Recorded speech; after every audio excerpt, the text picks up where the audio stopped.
আধুনিক স্থাপত্যশৈলী ও নান্দনিক স্থাপনা শুভ্রতা ছড়াচ্ছে ঢাকার অন্যতম অভিজাত এলাকা গুলশানে। গতানুগতিক ধর্মীয় স্থাপনার মতো না হলেও গুলশান সোসাইটি জামে মসজিদের সৌন্দর্য সবার নজর কেড়েছে।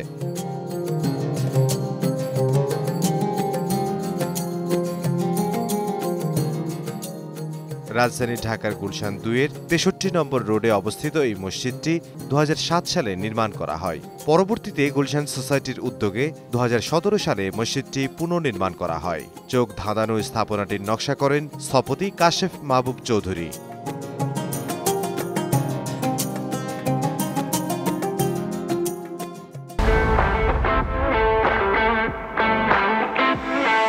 দুটি বেজমেন্ট সহ ১০ তলা বিশিষ্ট মসজিদ ভবনটি নির্মাণে ব্যবহার করা হয়েছে সাদা কংক্রিট।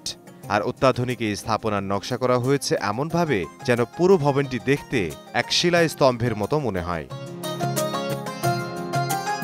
আরবি হরফের প্রাচীন চারুলিপি রূপ কুফিক লিপিতে লা ইলাহা ইল্লাল্লাহর মতো করে মসজিদ ভবনের অবয়ব তৈরি করা হয়েছে।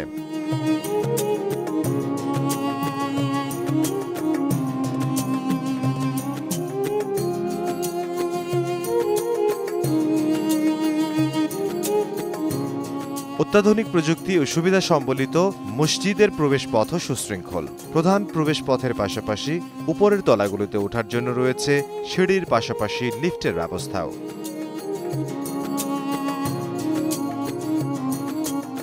পুরো মসজিদটি কেন্দ্রীয় শীতাতপ নিয়ন্ত্রিত হলেও এমনভাবে নকশা করা হয়েছে যেন ভেতরে পর্যাপ্ত আলো ও বাতাস চলাচল করতে পারে।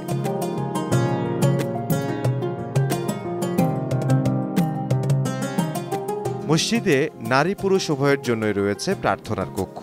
রয়েছে মুসল্লিদের জন্য আলাদা আলাদা অজু করার সুব্যবস্থাও।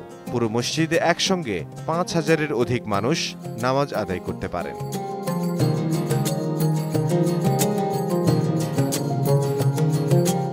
গুলশান সোসাইটি কর্তৃক পরিচালিত গুলশান সোসাইটি জামে মসজিদে নিরাপত্তার জন্য রয়েছে সিকিউরিটি গার্ড। এছাড়াও পুরো মসজিদটি সিসি ক্যামেরা দিয়ে পরিবেষ্টিত।